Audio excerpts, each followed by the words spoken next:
आज हर दिन किसी न किसी का घर खराब होने लग रहा है। जै इसके पाछे जो कारण है, जो जड़ है, उसके ऊपर गौर करें तो गिने चुने ये 10 पॉइंट ही लिखेंगे जो मैं आपने बताने लग रहा हूँ। सबसे पहला पॉइंट है माँ बाप की अनावश्यक दखलंदाजी। दूसरा है संस्कार विहीन शिक्षा। तीसरा है आपसी तालमेल का अभाव। चौथा है या कैंची जिसी जुबान। पांचवा है सहन शक्ति की कमी, सहन तो करता ही नहीं कोई। छठा है आधुनिकता का ये झूठा आडंबर। सातवां है समाज का डरना होना। आठवां है घमंड। नौवां है अपना ते ज्यादा गैरों की राय लेना। और 10वां है परिवार ते टाइम ना देना, यानी कि परिवार ते कटना। मेरे ख्याल ते बस यही 10 कारण है जिस वजह से आज घर खराब हो रहे हैं। शायद पहले बड़े बड़े परिवार हुआ करते और कई साल तक सारे के सारे रिश्ते नहीं ब्याह करते, वर्षों तक नहीं ब्याह करते। जैसी पुरानी हवेली लंबे टाइम तक रह करती ना, तो रिश्ते भी लंबे टाइम तक रह करते। प्रेम भी था, डर भी था, मर्यादित जवाबदेही भी थी, सब कुछ था। पहले माँ बाप ने क्या करते कि हमारी बेटी ना घर के सारे काम आवा है, जो मैं एक्सपर्ट है। लेकिन आज न्यू बोला है अक हमने बेटी नाच जोते पाली है और आज तक हमने अपनी बेटी पर तिनका तक नहीं ठुआ के देखा। फिर मारे बर्गे पूछा है, फिर अगले घर में जाकर वक करेगी के कहना उस कॉमेडियन का दुहन साहब का अकवा तो सांप पकड़ेगी दिखे। दोस्तों, शिक्षा के घमंड में आदर सिखाना और परिवार चलाने के संस्कार सिखाना हम शायद भूल गए हैं। हम देंदे नहीं अपने बालका ने। माँ खुद की रसोई से ज्यादा बेटी के घर में के बनने लग रहा है, इस पर ध्यान देने लग रही है। भले ही खुद की घर की रसोई में सब्जी जड़ने लग रही हो, अब इस काम में वो 2 घर खराब करने लग रही है। एक तो अपना और एक अपनी बेटी का। मोबाइल ये तो आई दिन रात बात करने खातर, परिवार के लिए किसी पे भी टाइम नहीं रह रहा। या तो टीवी या मोबाइल और या फिर पड़ोसन गिल्ला खड़ी होकर एक दूसरे की चुगली करेंगी, फिर एक दूसरे के घर में ताक झाक करेंगी और सारा टाइम मोबाइल पर खो देंगी। लगे रहो। घर के बुजुर्ग ने तो बहुत समझाएंगे, पूरा परिवार साथ बैठ कर भोजन कद कराया था इन्हें याद ही नहीं होगा। सारे अपने अपने कमरे में रोटी खावे हैं, सारे अपने अपने कमरे में भोजन करा है और वो भी मोबाइल शाम इधर का। इतनी हालत बुरी होली है। कुत्ते बिल्ली खातर टाइम है, परिवार खातर को नहीं। और सबसे ज्यादा तो गिरावट आ रही है आजकल की लेडीज में। जमान नाश उठ रहा है। दिन भर मनोरंजन के नाम पे के उन पे टीवी है, मोबाइल है, स्कूटी है, टाइम बचे तो बाजार है, ब्यूटी पार्लर है। घंटे घंटे लाइन में लगकर अपना वो लिपा पोती कराने जाएंगी। भोजन बनाने में या परिवार के लिए टाइम बिताने में इनका कोई इंटरेस्ट नहीं है। और आजकल ये नए नए होटल खुल रहे हैं, घर तक भोजन आ जा है तो घर रोटी कौन बनावा है? इसने तो पिछड़ापन क्या है? इब्नू बताओ, होटल का खाना जिसमें स्वाद के नाम पर कचरा मिलने लग रहा है, गिल्ला मिलने लग रही है बीमारी, और घर में फैलने लग रही है अशांति। जबकि घर के खाने में शुद्धता है, पौष्टिकता है, प्रेम है। बाहर के खाने में थोड़ी है यू। लेकिन हम क्या सोचे, घर का खाना तो पिछड़ापन की निशानी है। होटल में मंगाओगे और एक फोन पर एक एप्लीकेशन पर ऑर्डर देते ही आ जाएगा। आधुनिकता तो इन नए होटलबाजी में दिखा है। और जब हमारे बुजुर्ग की बात करें तो हमारे बुजुर्ग तो घर के चौकीदार बन रहे हैं। पहले शादी ब्याह में एक दूसरे के घर का काम निपटाया करती लुगाइयां, लेकिन आज चाहे कितनी थक रही हो, कितनी टांग टूट रही हो, लेकिन घंटे घंटे नाचन जाएंगी सिर्फ। के मजाल अगले के घर में किसी से पानी भी पिया दें या कोई काम करवा दें। घूंघट, सूट, साड़ी इनते कोई मतलब नहीं है। मतलब है तो गात दिखाऊ कपड़े पहनने थे, क्योंकि यही आधुनिकता है इनके लिए। तो बड़े छोटे की शर्म या डर खत्म हो ली है। आप देखो ना, वरमाला के टाइम क्या हुआ है, कितनी फूहड़ता हुआ है। कोई छोरे ने गोदी में ठहराया है, कोई छोरी ने गोदी में ठहराया है। के रोड़ा है यू, के चक्कर है यू, के है यू सब है। इतना बड़ा तमाशा कर रखा है हमारे संस्कारा के गिला, हमारे रीति रिवाजा के गिला है।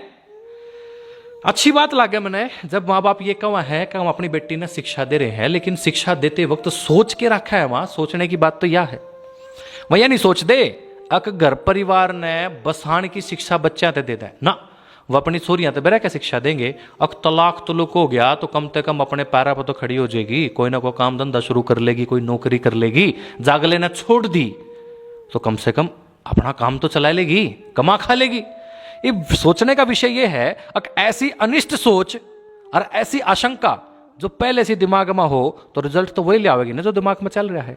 साइंस कवानिया है, अगर जब प्रेग्नेंट लेडी अपने कमरे में सुंदर बच्चे की तस्वीर टांग ले तो बच्चा भी सुंदर हुआ है। यानी विचारों का प्रभाव हमारे जीवन पे, हमारे भविष्य पे पड़ा है। तो ऐसे विचारों का प्रभाव भी पड़ने लग रहा है, दिखने लग रहा था हम चारों तरफ ने, हैं चौकरते ने दिखने लग रहा था ने। हमारी सोच का हमारे रिश्ते पर प्रभाव पड़ा है। लाड प्यार करना जरूरी है अपने बच्चों से, कोई दिक्कत नहीं, लेकिन ऐसा लाड प्यार नहीं जो उनके जीवन ना खराब कर दे। पहला लेडीज छोड़ो, आदमी भी कोर्ट कचहरी जाने होना डरिया करता, शर्म करया करता, लेकिन ये तो फैशन हो गया।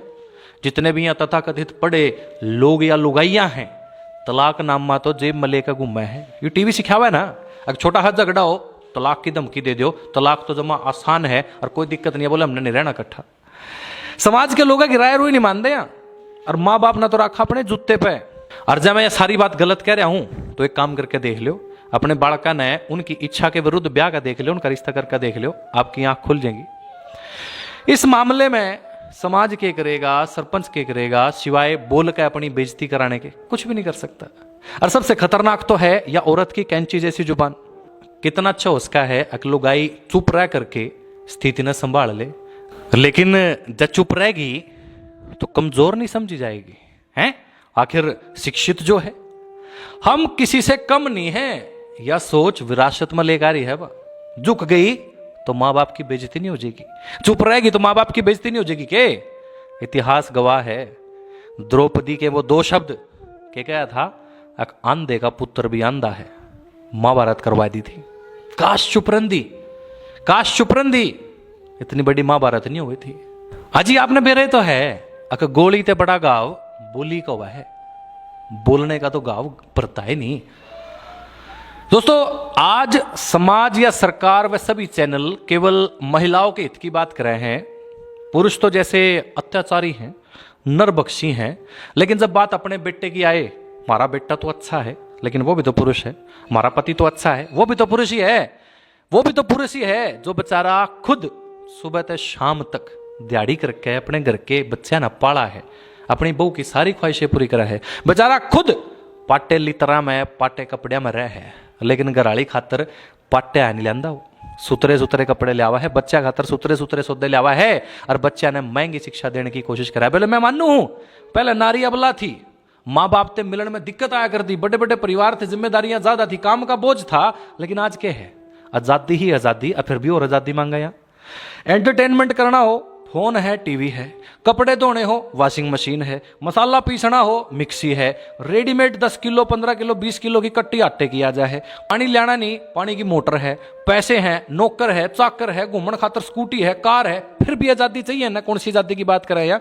आखिर यह मृग तृष्णा का अंत कदर क्यों करो होगा? घर में कोई काम ही तो नहीं बचा, 2 लोगों का परिवार है, उस पर भी यहाँ लाने दे में है? दिन रात काम करूं हूं, पता नहीं क्या कर दी यार है। ब्यूटी पार्लर में आधा घंटा जान का, आधा घंटा आन कर, 1 घंटा लिपा पोती का, यूं नहीं खरदा है ना। लेकिन जब 2 रोटी बनानी पड़ जाए ना तो नानी याद आ जाए इनकी। अजय कोई कुछ बोल ले, क्यों बोल लिया, मेरे से क्यों बात करी, मुंह चढ़ जाए इनका। दोस्तों बस यही सारी वजह है घर बिगड़न की। खुद की जगह घर को सजाने में ध्यान देवे ना तो इस तरह की चीज ना हो।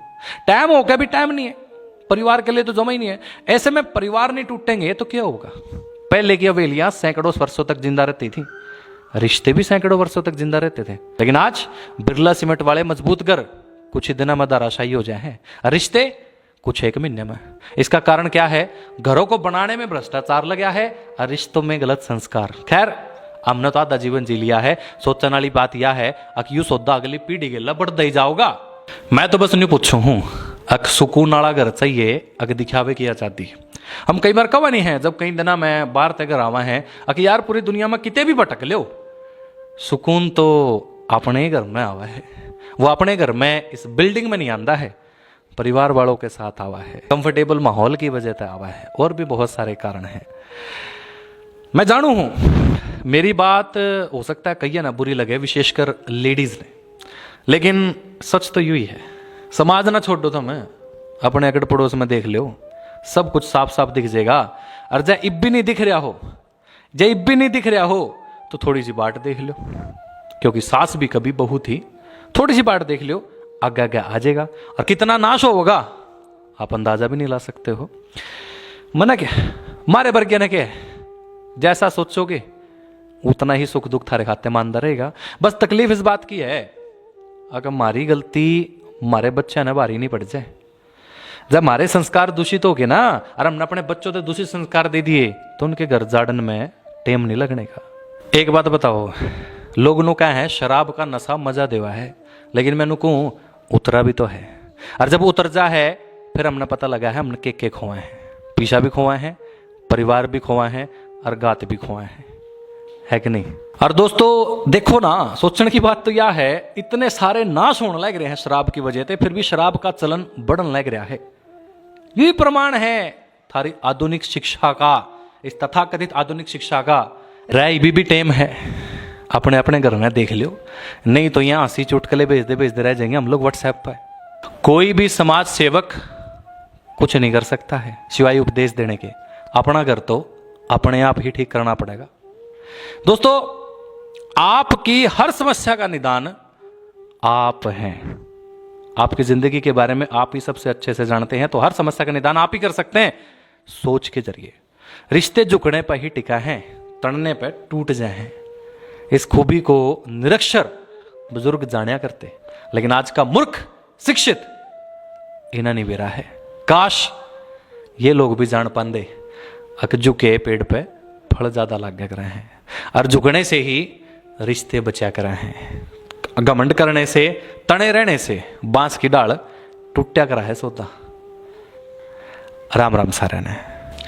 गलत खान पान के अलावा जब आप बीमार पड़ते हैं तो शरीर में सिंथेटिक केमिकल जब आपके अलग अलग माध्यम से सुई या फिर गोली के माध्यम से डाला जाता है, जिससे आप ठीक होने की बजाय और ज़्यादा बीमार पड़ते हैं। इसके अलावा अश्लील चलचित्र देख करके जब आप अपने शरीर के साथ एक्सपेरिमेंट करते हैं तो बहुत सी प्रॉब्लम्स क्रिएट होती हैं। शारीरिक रूप से आप कमज़ोर हो जाते हैं और आप प्रजनन क्षमता में भी अच्छे नहीं रह पाते हैं। इसी वजह से फिर जगह जगह हमें धक्के खाने पड़ते हैं, जगह जगह टेस्ट कराने पड़ते हैं, जगह जगह ट्रीटमेंट लेना पड़ता है, और फिर भी ज़िंदगी में खुशियाँ बरकरार नहीं रहती है। ऐसी गलतियाँ करने के बाद अगर आपकी ज़िंदगी में बुरे प्रभाव पड़ रहे हों, शारीरिक रूप से आप किसी भी तरीके से कमजोर हो रहे हों, दोस्तों हालांकि ये बात कहते हुए थोड़ी सी शर्म महसूस हो रही है, लेकिन क्या करें, एक जेन्युइन समस्या हमारे बच्चों के सामने आ रही है। गलत खान पान किया जा रहा है, सिंथेटिक केमिकल बॉडी में डाला जा रहा है, अश्लील चलचित्र दिखा करके उनकी जिंदगी, उनका शरीर को खराब किया जा रहा है। तो क्या करें, समस्या है तो इसके निदान के लिए काम भी करना पड़ेगा। तो मेरे संपर्क में बहुत सारे वैद्य हैं जिनके साथ मैं आप लोगों का डिस्कशन करा दूंगा। आप चिंता मत कीजिएगा, आपकी पहचान गुप्त रखी जाएगी। स्क्रीन पे कॉन्टैक्ट नंबर दिया गया है, आप संपर्क कर सकते हैं, और जो भी हम लोगों से बन पड़ेगा आप लोगों की सहायता करने की पूरी